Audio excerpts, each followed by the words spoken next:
You can What? at least say, yeah, we shall, Joe. You could at least Said yeah. say, I didn't hear you. It blanked out. Mm, yeah. Good morning, Summa scholars. Welcome to the Daily Summa. Today is, it's Monday. Is today the 7th? Yeah. Today is April 7th of the 5th week of Lent. Joe, we made it to the 5th week. Mm-hmm. Cinco de Lento. Are you having a good morning? Uh, Okay, that so answers far the so good, question. man. Yeah. So far, so good for me as well. Had a very beautiful morning, and I don't know if you can tell, but God, in His sweetness, gave me on my last day here a little powdering of snow. It happened sort of late last night. Well, I mean, like 10 o'clock. It happened in the nighttime. So I walked past the window to go to the restroom, and I'm like, is it snowing? Unexpected and beautiful. Do you have any snow where you are, Joe? I don't think so, but I haven't looked out the window yet. Mm-hmm. Mm-hmm. And how did last night go, Joe? Uh, Good and Any bad. a- Uh, any character deaths? yes. Are you serious? Yes. I killed Duke and Dodie's character. But that was kind of wanting to happen, right? Yeah. No. No. Oh, wow. That's kind of a big deal. Yeah. Yeah. He handled it very well. Very Wow. well. Amazing. Well, if people watching don't know, we're talking about Dungeons and Dragons, and a lot of people probably don't realize. You know what I've realized, Joe? A lot of people think Dungeons and Dragons is a video game. Yeah. Well, it is I was too. talking I was talking to my spiritual director about it years ago, and he goes, I said something about I feel God's leading me to do D&D and write stories about it, and as one of the things I'm doing. And he says, well, the only question is who's writing the stories? And I go, I am. Then I realized he didn't realize. And apparently his son is a game designer, like a video game Mhm. designer, Right. works with video games. But anyway, yeah, D&D is not a video game, guys. It's the source from whence sprung video games. Video games are trying to imitate in a very clunky way what D&D is in a very elegant and beautiful way. Let's not get into the weeds of D&D and other game systems and all that blah blah blah. So Joe, we are living in fantastical times right now. Fantastical times, folks. The world is changing in such an astonishing way, and our access to Torah knowledge is mind blowing. I'm just constantly amazed at the cultural changes and how it's happening and how God is doing things and how the devil's doing things, but he always does things the same way. I don't know if you know the first line of Tolstoy's Anna Karenina, famous first line, novel Yes, first sir. line. All all happy families are happy in the same way, but unhappy families are unhappy in a different way or unique way. Sorry, I'm butchering it. But the general idea is that Tolstoy's putting in the first line, and it sounds clever. I mean, it's like one of the most famous opening lines of a novel ever. Maybe Call Me Ishmael's more famous. I don't know. But it's one of the most famous first lines. It was the best of times, it was the worst of times. But it's wrong. Unhappy families are all unhappy in the same way. Unhappiness is a devolving of creativity and life and variation and wonder. That's what unhappiness is. It's an absence of being. All unhappy families are unhappy in the same way. It turns into the same crap, devolving into lust, anger, dejection. But happiness branches out into wondrous creativity and variation on a theme. So Tolstoy, you just don't know what you're talking about, dude. But anyway, the unhappiness of the world is all the same. The woke thing, it's been going on. Woke James Lindsay, which I spoke about yesterday when you left, is beautifully kind of showing the big picture of this woke thing. And it's all the same stuff. It's the devolving of truth and light and reason, and replacing it with the idols of anger and lust. Generally, it always goes down to lust, which is funny. This is another funny thing about the culture. You know the big debates about God cleansing the Canaanites, Joe. You Sorry, I know what the about it? the Israelites going into the land and cleansing the Canaanites out of it, That it happens, yes. Right. and that's a big thing of contention in the world Yes, yeah. and I've with heard this. people. Yeah, it's a big deal, and astonishingly, it's still a big deal today. The atheists want to say that the Bible's a fairy tale. Well, that's some fairy tale because we're still arguing about it on the news and everywhere in the street. People are killing each other for, Cinderella or something. But I'm trying to highlight how idiotic it is. But the cleansing of the Canaanites, Christians want to appeal to the world today and say, yeah, but don't you see, the Canaanites were terrible people. Well, how were they terrible? Well, they killed their own children. How dense are Christians? Who do you think you're talking to? You're talking to a big audience full of people who kill their own children in order to have sexual license and be able to be more sexually active. They kill their own children. You're talking to them and trying to convince them that God's not a bad guy for killing the Canaanites because the Canaanites killed their own children. Have a little awareness of your audience. You're talking to people who kill their own children for sexual advantage, just like the Canaanites. That's not going to persuade them that why God's a good guy.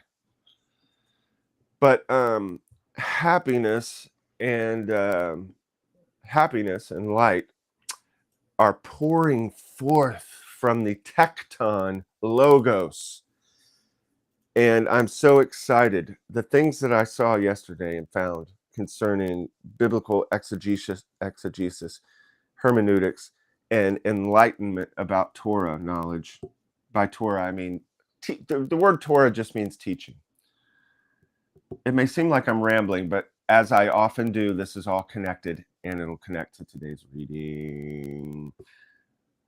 Torah just means instruction. I know most people think it means the first 5 books of Moses, but Torah just means instruction. What I'm saying right now is a Torah, it's a teaching, an instruction. The Torah knowledge, the knowledge of God's teaching, is going out so powerfully, and people in the upper realms, if you want to call it that, people who know what's up, people who care and study, not people who live their life intellectually from one meme to another, which is unfortunately most people, but that's why they're called the herd. The meme mind, those people don't know this, but the people like Alex O'Connor, who you guys know I love, and the other atheists, and many of the scientists who are actual scientists, I mean, spend their life every day. They get up and they go to work and they put on a lab coat and they do experiments and they're scientists. These people are starting to come around. And the truth is starting to get out because of the internet. It's amazing. We have access to so much knowledge. And that's what I found yesterday. I found a whole new resource for Jewish commentary on the Brit Hadashah, or the New Testament. A whole new, huge world of source. And also, I watched a debate that I eagerly have been waiting for, of David Wood with Alex O'Connor. Now, I said before that I'm starting to not like debates, but I made the caveat unless it's someone like Alex O'Connor, because of their clear thinking and they're not being jerks completely. I mean, these two guys were a little bit of jerks to each other, but just good naturedly, I think. But the misunderstandings are coming out, and it gets back to what I said about the Passover table. That part of the Passover table ritual is to show the children asking questions. And that I had said the church had stopped asking good questions. So I believe God sent Alex O'Connor and those like him, the new atheists, to, even though a lot of the new atheists did not ask good questions, they were just what I call the Pesha apologetic. Their only apologetic is Pesha, is scoffing. But some, like Alex, are actually asking the good and important questions, which are driving the ball forward and making greater understanding of the things of God. That's why it always happens that way in Scripture, that your enemy actually digs the pit that they fall in themselves. Their questions are actually pushing the divine revelation forward, and it's just beautiful to watch. In this debate with Alex O'Connor and David Wood was so good and so interesting. The question was whether Jesus thought he was God or claimed to be God. And Alex O'Connor was saying he didn't. And of course, David Wood was saying he did. But it comes down to how we use words, folks, and the importance of understanding definitions, opinions, the nature of something, whether it's equivocal or univocal. If something is something by nature or by participation, these are important things. And guess what? That's what we're studying today in Article 10. Whether this name of God is applied to God univocally, by nature, by participation, and according to opinion. But I don't know if I would say necessarily go and watch this David Wood and Alex O'Connor debate. Certainly do if you're interested at all. It's great. And here's another beautiful thing. At the end of the debate, Alex O'Connor came to this debate on his birthday weekend. At the end of the debate, all the Christians in the room, it was a big Christian gathering. So Alex was just like a complete badass going into this world. Evangelical Christians, I think. At the end of it, everybody spontaneously just started singing happy birthday to you. And happy birthday, dear Alex. And it was just beautiful, the welcome that was given to Alex, the love that was shown to Alex, the respect that everyone, when there was a Q&A, the respect that everyone gave him. People just love this guy. And to me, this is all signs pointing to a big cultural shift that's coming. But before it happens, there's going to be some rough roads still, I think. The devil's not going to give up ground that easy. And the woke world is still very much insular. There are people like Alex who are hearing these things, but there are a lot of people who hear nothing except their own world. So there's a lot of rough patches still coming, but it's very encouraging. And I won't talk about this resource that I spoke about until later. It's too much. But man, are things just opening up, flowering before us. Guys, back in the day, in the time of St. Thomas, you'd have to travel over land and sea, get to the University of Paris. Only a very limited number of people could hear this. You'd have to learn different languages. Nowadays, you can just sit here in the morning, watch it on the phone while you're sitting on the John, and hear Thomas Aquinas and teachings of the ancients. It's just a wondrous, wondrous time.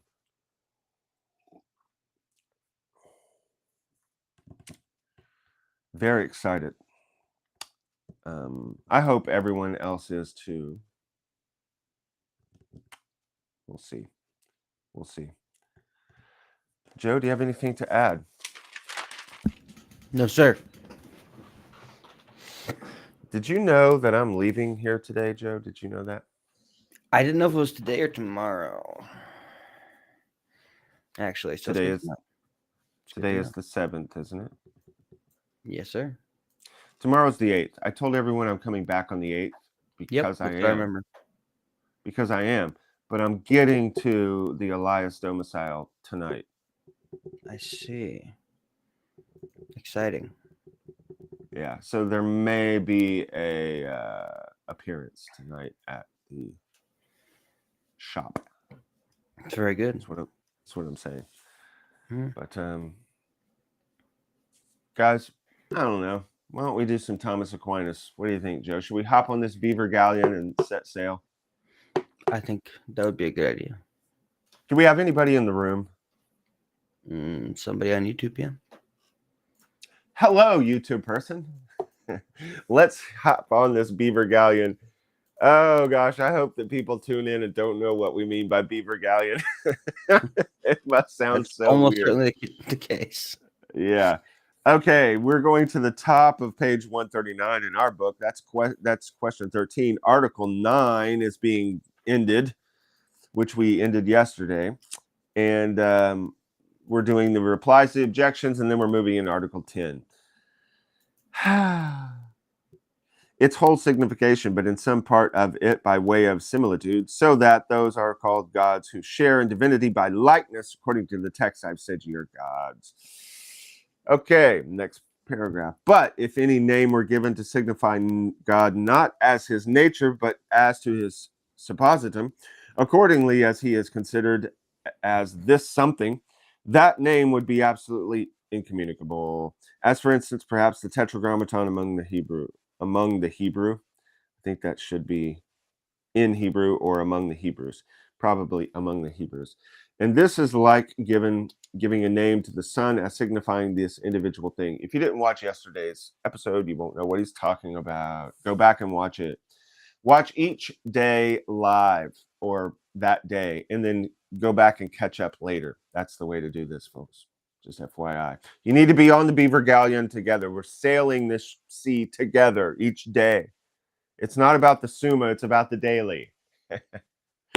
As our brother Yaakov would say about the Daf Yomi. Reply to objection 1. This divine nature is only communicable according to the participation of some similitude.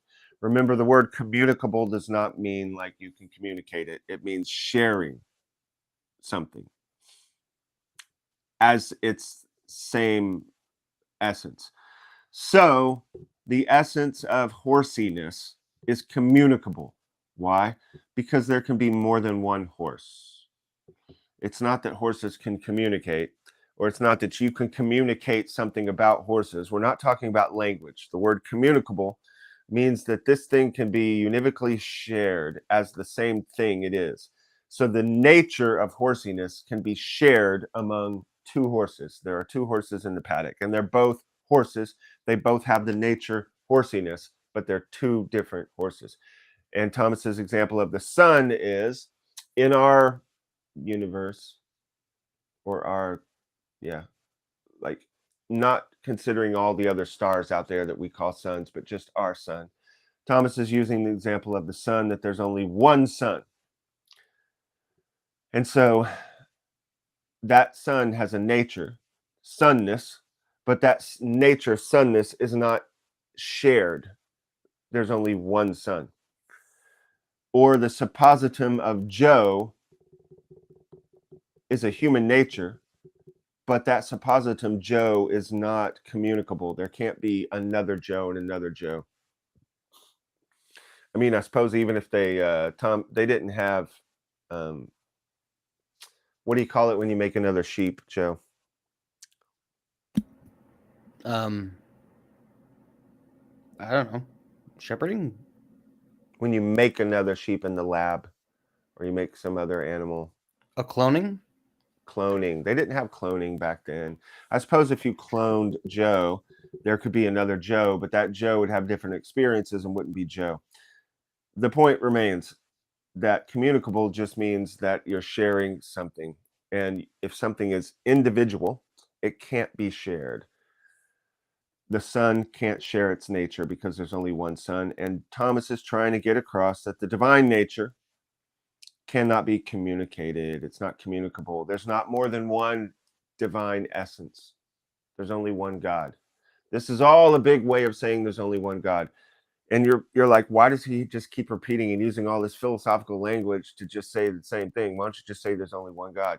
Because, as happened in the debate last night with Alex O'Connor and Dave Wood, there was a misunderstanding of the terms. When Jesus said, I and the Father are one, Dave is like, boom, open shut case. He's saying that he's God. But Alex is saying, no, you misunderstand. He's saying that we are all part of the one. And so Jesus isn't making a divine claim. He's just saying we're all part of the one. And boom, suddenly we're quickly into Freemasonry, Hermetic religion, Gnosticism, all that stuff that are heresies, unfortunately, guys. I know some Freemasons, or at least a Freemason watches this. Sorry. That is the big mistake. That is the big heresy. There is only one God. We are not him, although we can participate in his life through love. We are not that God. Alex didn't realize it, but he's spouting Gnosticism. Nothing new. Very old misunderstanding. And Thomas is trying to get you to use words and concepts and principles properly so that you don't fall into error. That's why this stuff is very important. It seems like highfalutin philosophy stuff and just repetition, but it's affecting the world. And you can be affected if you don't understand what's happening. Reply to objection 2. This name, God, is an appellative name and not a proper name, for it signifies the divine nature in the possessor, although God himself, in reality, is neither universal nor particular. For names do not follow upon the mode of being in things, but upon the mode of being as in our mind. And yet it is incommunicable according to the truth of the thing, as was said above concerning the sun. You can use names referring to God, and we can have different ideas about that, but that doesn't affect the actual one true God who actually truly exists as separate from all of creation, and yet holding all creation together and being in himself. That's where we get the word transcendence. We are not pantheists, nor are we deists. God didn't make the world and then go take off somewhere on vacation. He is here, immanent, holding everything together and being. We are all in him. That is true. But he is also wholly other and transcendent. Like the sun, there is only one sun, and that is not communicable. There are not numerous suns, even though everything can share in the energy of the sun, everything can be under the sun, and in its light, it's still not the sun. And so also there is only one God, and we are not him. We can only share in him through the grace of God in Christ, and given to us most perfectly through his holy Catholic Church. As he said to Peter, I give you the keys of the kingdom. Whatsoever you bind on earth is bound in heaven. Halakha. He gave Peter, moved the power of halakha from Sanhedrin to Shimon Kefa. Reply to objection 3. These names, good, wise, and the like, are imposed from the perfections proceeding from God to creatures, but they do not signify the divine nature, but rather signify the perfections themselves absolutely, and therefore they are in truth communicable to many. But this name, God, wisdom, goodness, that is communicable, even though it is most properly and essentially in God in a way different than it is in nature. It is still a communicating of something of God's goodness and his wisdom. So in that sense, in a limited sense, wisdom, goodness is communicable. But this name God is given to God from his own proper operation, which we experience continually to signify the divine nature. The word God is applying to some reality, which is separate and wholly other from all of creation. And that is, believe it or not, God. Okay, Article 10. Whether this name God is applied to God univocally by nature, by participation, and according to opinion. The people I've watched about this scratch their head on this one. There's a lot of head scratching going on in this question about the names of God. We'll see how we do with it. We're coming to the last article, Article 12 coming up. All right, let's proceed. Article 10. Out comes Larry, rubbing his eyes this morning and ready to ask questions. Let's see how he does. It seems that this name God is applied to God univocally by nature, by participation, and according to opinion. For where a diverse signification exists, there is no contradiction of affirmation and negation, for equivocation prevents contradiction. But a Catholic who says an idol is not God contradicts a pagan who says an idol is God.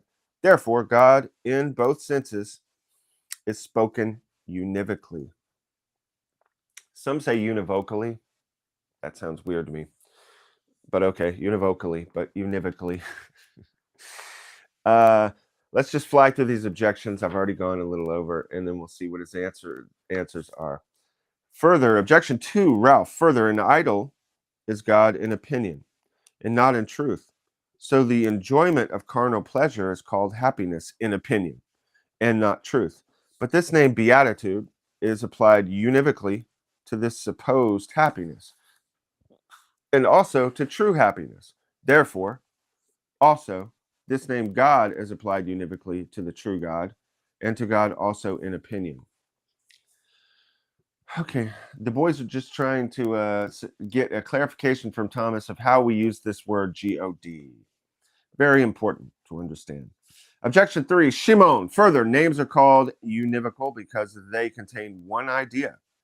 Now, when a Catholic says there is one God, he understands by the name God an omnipotent being and one venerated above all, while the heathen understands the same when he says God, an idol is God.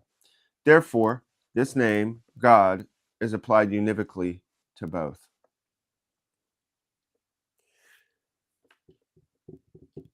The boys are having a little misunderstanding.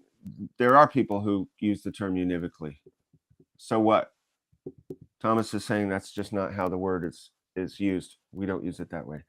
On the contrary, said Contra, the idea in the intellect is the likeness of what is in the thing, as is said in Parahermet, blah, blah, blah. But the word animal applied to a true animal and to a picture of an animal is equivocal, not the same. Therefore, this name God applied to the true God and to God in opinion is applied equivocally. All right, he's just getting to the point of it. His argument with authority, I suppose, is from the Priher, which I don't know what that is. Sorry, folks. Write it in the comments if you know. This is seems so simple because it is. The word God, we now understand, and we use as one of the commentaries I watched says, I think it's reading the Summa on YouTube, said it seems to be the distinction of capital G, lowercase g for God. And he said that they didn't have that distinction back in the day, it's 1200s. Also, remember, when he says the word Catholic, there was no other Christianity. So, no such thing as other forms of Christianity. Luther had not done his stupid rebellion yet. Oh, Luther, you should have just done what St. Francis did. St. Francis of Assisi was a true reformer and did a true reformation. He reformed the church with humility and obedience. When the Pope said, he walked in Francis of Assisi walked into the Pope's presence for the first time, and he said he was dirty, stinky. There's a famous statement about St. Francis of Assisi. St. Francis of Assisi is everyone's favorite saint as long as he stays downwind. The same would be said of Dominic, too. Dominic was a mendicant poverty group, and of course, St. Thomas Aquinas is a Dominican. Same could be said of St. Thomas Aquinas. We think of it as highfalutin intellectual thing, but as I've said before, it's actually a bunch of stinky, dirty guys sitting out on bales of straw out in the Latin Quarter of France. But when Francis walked in front of the Pope, he said, "So dirty and sneaky, you might as well go roll in the pig pen with the pigs." Little joke, good-natured joke, Francis, but Francis took it as obedience because it was the Pope and went out and rolled in a pig pen. The humility that Francis showed, the obedience he showed to the vicar of Christ, made the Pope want to be more holy, made the bishops want to be more holy, made the church as a whole want to be more holy and reform their lives and repent. That's a true reformer.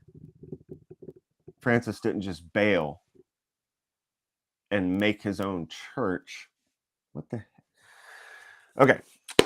Causing division and splinters and splinters and division and division and division and division. And Descartes and modern philosophy and wokeness and everything that's coming out of it now. If you don't understand that thread of thought, sorry, you'll have to talk about it later. Further, says Thomas, no one can signify what he does not know, but the heathen does not know the divine nature. So when he says an idol is God, he does not signify the true deity. What a newsflash. On the other hand, a Catholic signifies the true deity when he says that there is one God. Therefore, this name God is not applied univocally, but equivocally to the true God and the God according to opinion. That's the point he's trying to get to with opinion, and that's what he does with the picture thing on the contrary. If someone has an animal and they use the word animal, but another person has the opinion that a picture of an animal is a true animal, he's using that word univocally. The guy who thinks the photo of the animal, or in his time of painting, who thinks the picture of the animal is a real animal, in his opinion, it's just like your opinion, man. He's saying that the guy who thinks the picture is a real animal is using that word animal univocally. But that's only in his opinion, man. The best example nowadays would be men and women.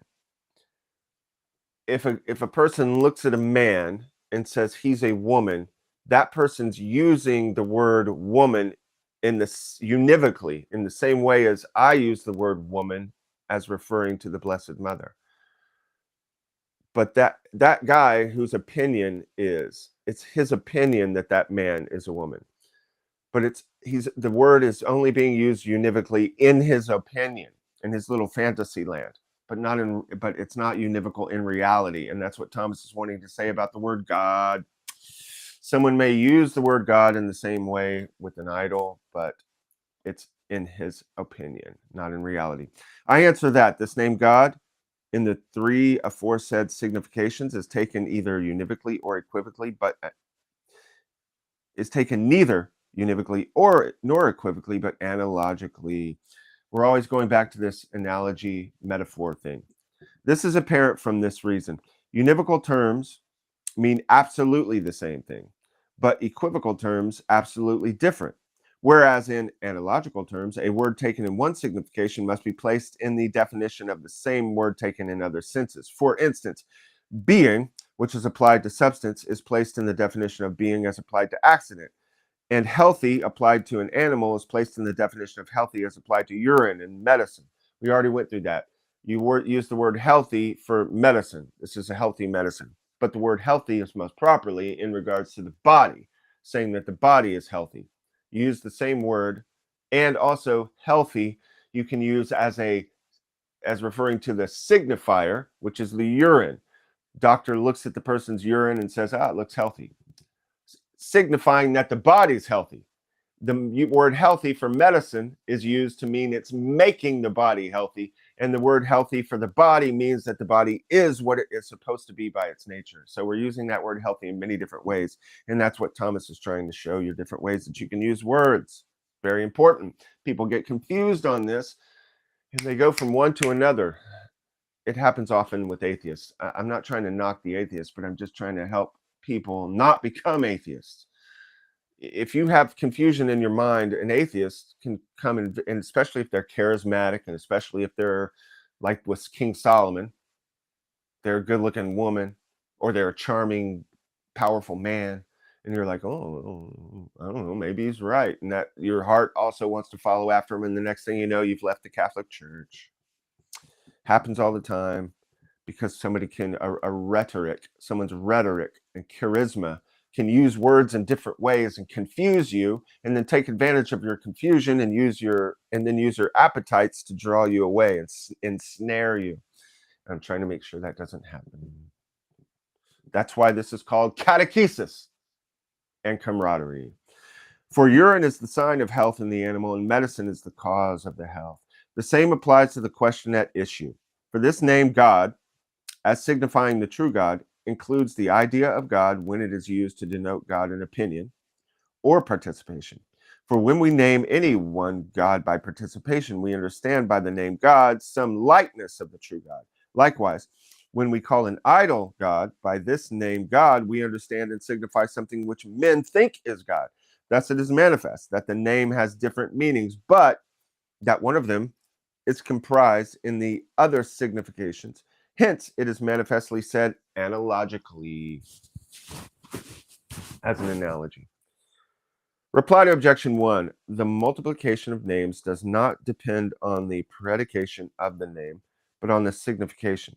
For this name, man, of whomsoever it is predicated, whether truly or falsely, is predicated in one sense. But it would be multiplied if by the name man we meant to signify different things. For instance, if one meant to signify by this name man what man really is, and another meant to signify by the same name a stone or something else, hence it is evident that a Catholic saying that an idol is not God contradicts the pagan asserting that it is God, because each of them uses the name God to signify the true God. For when the pagan says an idol is God, he does not use this name as meaning God in opinion, for he would then speak the truth. As also Catholics sometimes use the name in the sense, as in the Psalms, ye are all gods. All the gods of the Gentiles are demons. Okay, that ends the page for today. I think we've pretty much said the gist of what Thomas is saying. And guys, remember, this is all straw, but you use straw. You use straw to catch wood on fire, and you use wood on fire to heat up the house. So let our houses, our souls be warmed through contemplation in the fire of the Holy Spirit.